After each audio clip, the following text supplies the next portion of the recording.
absolutely. You stand on something, John? No, not me. Huh? Okay. I'll go in reverse order. First of all, just want to congratulate all the people you guys visited with today. Starting with Phil, just so happy to see his the work that he's done be recognized, nationally, and that's something you can't hope for. And that's a really tough award to win. He's up against 4 offensive guys that all come from pedigree schools and all that stuff. So, but I think the whole story of Phil is just the kind of coach he's always been. He was a great coach here 25 years ago. He's easily the best secondary coach, and I say that with all due respect to some really good people and good coaches. But I've never been with a secondary coach that coached to the degree of detail that he does, and has just had a lot of success stories. Then what he's done with the defense ever since he took it over, it's been an evolution, but done a wonderful job, and I'm sure he just got done, giving credit to the staff too. So it's a team effort. Everything we do is. So just appreciate his efforts. And one thing I've said a couple of times now, one thing about Phil, I think it really makes him unique in this day and age. 2 jobs in his entire career, basically 2 paychecks from 2 different places, and that's pretty unusual. It's pretty unusual, and he could have made a lot of moves, including a coordinator job, whatever that was back in 2008, 8, 9, whenever it was, I guess before that. So I just appreciate the fact that he's been part of our program, loyal to the program. Not that anybody owes us anything, but the fact that he's chosen to stay here and be part of this is just, it's really significant. It's a big part of the reason I'm still standing here. So happy for him. And then the 4 players, it's kind of interesting. They've all got a little different careers. Think about Torrey's been a 4-year guy. Certainly Cooper, 2 years now, full-time. Jay, really first time as a middle linebacker for us, played a lot last year, but first time as a primary starter for us. And then, Sebastian, basically, it was right at the end of the season where he started to turn the corner last year. So they have all had different paths, but the accomplishment that they, level of, that they played at this year, certainly noteworthy. And I think, the commonality, all of them have great attitudes. They all have really strong work ethics, work ethic, and then the way they've improved. And every one of them, it's a story of improvement and career of improvement. And that's really kind of the design of our program. That's how we're, hoping to do it. And, we're not looking for a quick fix or hoping to patch too many holes. But, I'd rather have guys that grow up in the program that really, just take the thing forward and just take that opportunity and keep growing. So just really happy for all 4 of those guys, too. And I'm sure you enjoyed visiting with all 5 of them today. Kirk, Luke Lachey, is he going to be available to the I don't think so. His rehab's going really well. He might be close, but it doesn't make any sense right now. So, no, I don't think so. Kirk, when it comes to guys that could potentially come back, Cooper, Jay, all those guys, is it pretty easy for you to balance how badly you want them to come back versus them kind of achieving their dream and going to that next level? Or how do you kind of approach that? Yeah, it really, there's a couple factors. Ultimately, it's their choice. It's like recruiting. We always tell prospects, don't come here unless you really want to come here. Because, it's not good for anybody if somebody's, 80% committed to something. So, but I think it's all about them making a good choice, what's best for them, just like a recruit. And to do that, you got to have all the factual information, not hearsay, what your uncle says or this guy, that guy. So, and we try to provide that the best we can. We'll go out and get more information if they need it. But if their heart's not in coming back, and Riley Moss is a great example, he came back and really made it work for him. And he made it work for us, but he made it work for him. And that's how it works. It's a mutually beneficial thing. If a guy comes back with the right attitude and just goes to work and keeps getting better, which most players do, most good players I've been around do, at least through their 20s. And then, but if a guy's not sure, then it's probably a good sign he maybe shouldn't come back, because he'll probably be looking over the fence next year during the season. That doesn't do anybody any good. And, but I think our role really is if a guy's looking to make just a really bad decision, you just try to alert them to that. But that doesn't always mean you can stop it either. So, whatever. But no, we just try to give them, A, the information, and then B, the support that they need, and let them figure it out with their family. Let them figure out what's best for them. Yeah. had a chance recently to talk to Jason Baker. I know that him Hmm. and Corey have a nice little relationship. Is that kind of thing something that you foster among a lot of your guys, or is that something special that maybe set up just between Jason and Tori? Or do you do a lot of that where guys kind of mentor their predecessor? It's a benefit of being here, 34 years now. You guys saw Lon walking off. I mean, Lon played here in the 80s. But there's I think probably a unique thing. That's there's some downsides to being somewhere a long time too. But the upside, I think, is that you just have, I don't want to call it a network, but there's a lot of guys that really care about this program and the people in the program, and always looking to try to help out any way they can. And in Jason's case, punters, kickers, it's a little different. It's like guys in the bullpen. It's a little different world they live in, different psychology to the way they perform. And Jason's had real life experience in that, and long real life experience. And he same thing. I just talking about improvement. His best year was clearly his senior year here, and just performed at a high level. Had a really nice NFL career, ups and downs, couple teams, all that kind of stuff, which is not uncommon. But all the things that he's been through, he can share that better than any one of us can, because none of us were professional punters or punters for that matter. So, but that's a nice thing about. You think about guys that stay connected to this program, and it's really a great thing. Yeah, that's a fun part about it. It's a benefit. When you're looking at the stage of your offensive coordinator right now, I mean, are you still in fact finding? Are you narrowing the scope? I mean, Yeah, I think we opened the search officially last week, into last week. So it's out there. It's got to be posted, I think, for 2 weeks. I'm not sure. I should know this by now, but anyway, it's a. By the time we're legally allowed to really do something, that'll coincide with my schedule. And really, my first and foremost thoughts have been on this team, and they will remain that way through New Year's. We have an opportunity right now. I think we'd be one of 5 teams to win more than 10 games here in the history of the program. That's pretty significant. So, for me not to be focused on that first and foremost would really be negligent of my duties. And then, we've had a couple balls in the air recruiting our own guys. Actually recruiting and being out of the office and doing some stuff. And then, trying to map out a plan for this month and make sure we're doing the right things. So, I'm still flying by the seat of my pants, but I've made all 3 phone calls. I'll give you that. A little tidbit, 3 phone calls so far. Hopefully get one more in this week. And then, we'll really turn our attention to it when we get back here. Because, you got to have some face-to-face meetings and those kinds of things. But I feel really, based on what I know right as I stand here right now, I feel total confidence that we'll have a really good person here. And I think there's some strong interest from people that would make a lot of sense that really fit. And I think we'll fit what we need. And, so it's going to work out just fine unless the bottom falls out. It could always happen. But I'll promise you, too, there's going to be a new market of people out there in January or February. What's your relationship with Paul Christ, respect level? I've always had tremendous respect for Paul. I think it's publicly stated, and he did an outstanding job at Wisconsin.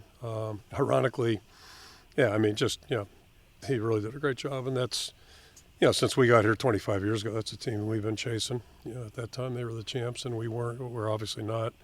So that's the program that we've really aspired to try to, compete with, and. The good news is our last 5 years, we've got more wins than they do, and I'm happy about that. Not that we can't do better, but I've always had great respect for Paul. He's a really good person, really good coach. When you mentioned Coach Phil, the coming back, does that mean you're expecting to have that decision after the bowl game? Yeah, there won't be a decision before the bowl. I can pretty much assure you that. I don't know if there legally can be a decision by then. So I'll double check that. Believe me, I'm not going to make that mistake. But, we'll figure it out and we'll get it done sometime in January for sure. How about Coach Philbin and someone that you've been around for so long, and how important and what a fit that would be? Well, I got great respect for Joe, too. He's a tremendous coach here. We caught a lot of crap for hiring him out of Harvard. I guess, would have been good if it was a junior high quiz, but not for football.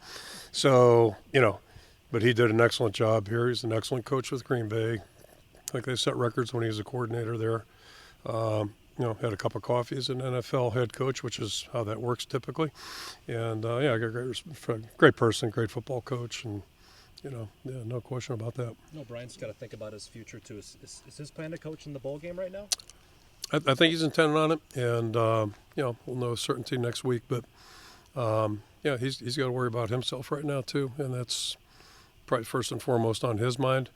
I'm not sure how he did coach through the last 5 weeks, 5 games, but I give him a lot of credit for that and a really deep amount of appreciation. And I think he does it out of first and foremost the players. That's why all of us do things. And he is a former player. He loves his program, so I think he'll do all he can to help the program. But he also has to look out for himself too right now. And tell you this, I mean, if he gets a job tomorrow, I don't expect him to be here. If he is, I may have to have a visit with him about that. When you look at the offensive coordinator, whoever it may be, Mm-hmm. will they have to marry their scheme to what you like to do foundationally, or how much leeway would you give somebody when they come in? Yeah, the parallel I'd give you is when we hired Norm, which is probably the single best decision I've made in my career, going with Norm. And we had 3 outstanding candidates. One of them's a major college head coach right now, so obviously a pretty good coach for a long time. I mean, he's done it for a long time. But the deciding factor was just, who he was, his personality. I was pretty convinced, he'd been through some things in his personal life. I was pretty convinced it was going to be hard to rock his boat. And I knew there was going to be some boat rocking, going into that 99 year. So, and he was also on top of it, an excellent coordinator, excellent for our staff, just total fit.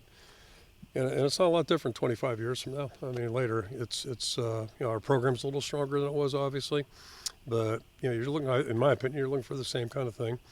And so the analogy I give you is like, I wasn't hung up on a 3-man front, 4-man front, not locked into that or fixated on that. But to play defense, you got to play blocks no matter what front you're in. You got to run to the football in a smart way. You got to be able to tackle. You can't give up big plays. Those kinds of things, like those were not negotiable. That's just how you got to do it if you're going to play defense. But it was totally up to him to design, the ABCs, all that stuff. And I feel the same way about this hire. It's the same thing. But anybody comes in here has to have an appreciation. We have won a few games. I know sometimes we all forget about that. We've won a few games here. I probably wouldn't be standing here after 25 years if that weren't the case. And, complimentary football is the best way to win here, in my opinion. And I've got 34 years here. It was no different in the 80s. You have to play complimentary football. You've got to respect the ball. Ball security is critical. We got away with it in 09 a little bit, but there's certain things that are paramount. And I'm really not worried about points per game. Passing yardage per game. All the stat stuff. Points per game is interesting. It's important, but I got another one. I'll hold that in my pocket till January for you. But what is important is wins per game. And if you want to evaluate a quarter, in my opinion, check the wins per game column, because I can think of a guy that entered the conference recently that came with widely acclaimed, offensive stats and all that. And that's usually how those guys get to become well known, because of their, whatever they're doing, throwing it, running it, wishbone. But then you look a little deeper. So what's this guy's wins per game? And there's usually a correlation. People that just throw the ball around, it makes it tougher to win. It makes it tougher to be on good on defense. I think Phil would tell you that. So there is a team concept here that is really important to me. It's the only way we can win, in my opinion. And come right back to it. I lost my train of thought. Damn. It happens. Yeah, it still gets down to wins per game. Oh, I know the other one. There's a school on the West Coast right now that's going to recommit to defense. You have a 42 to Tulane last year in a bowl game. So, at a place where, Ronnie Ott played. So I just find it, now they're going to think about defense. To me, that was the first thing we thought about 25 years ago. That ain't going to change. That just ain't going to change. So the coordinator coming in is going to have to understand, this is who we are. It's worked pretty well. We're looking to improve, always looking to improve. But, we're not going to become a run and shoot. Mouse Davis isn't coming. No. So it comes down to or June Jones. So it comes down to doing what you guys do better, as opposed to making all these huge changes that some fans seem to want. Yeah, well, I think the objective still is to win. Yeah. Okay, now we had a little exception to that, okay? But the objective has always been to win football games, first and foremost. That's 25 years ago, it was important to me. When I came here as an assistant, that was important. It was certainly important to Coach Fry. And so you do what's best to win. And every week's a different situation. Every game's a different situation. certainly every team presents different. I mean, we had 5 guys get the Next Man Up awards at our banquet last week. We had 1 on defense, 5 on offense. So now what do you do? How do you fix it? How do you work around that? We still found a way to win 10 games. So, I would argue our staff did an unbelievable job. Our assistants, not me. The assistants did an unbelievable job this past year. I would say the same thing about our players because they do the work. They're the ones playing. And that's why you don't hear our defensive guys bitch, because they know what's going on. They know what is real, what isn't real, and it's genuine. When Jack Campbell stands in front of you and says, "Hey, that's all bull crap," like, we're together. There's a reason why that is. One of your former assistants got a head coaching job this Yeah, weekend. that's awesome. Really happy for Tim. Yeah. Connecting that to you, do you feel like you are good at hiring assistant coaches? And Yeah. what I mean, you alluded to some of it, but Yeah. what are the things that you focus on? First answer is yes. I do think we've had pretty good success there. Not everyone's worked out perfectly, but again, we wouldn't be here after 25 years if that weren't the case. Phil's a great example. You look for guys that are team players, first and foremost, good teachers, good mentors. It's not pro football, it's very different. Pro football, some of the criteria is very different, but our first job is to be mentors, to show our guys how to act, how to do things. And, handling bad situations is a big part of it. And you got to be a good teacher. You got to be a football guy too. I mean, that's, but what we do is not, it's not nuclear science. It's not all that complex. We try to make it complex, but it really isn't. And the basics are still the basics. A lot of intricacies in there, but you got to get people that are going to convey those things well to the players. They got to be able to teach them football. But they also have to teach them a lot of other stuff too, and be good team players. We can't expect our team to be a team if our guys are selfish, and we got guys jockeying for position, all that stuff. I've seen that act before. It doesn't work so good. All right. Thank you, Coach. Okay, thank you.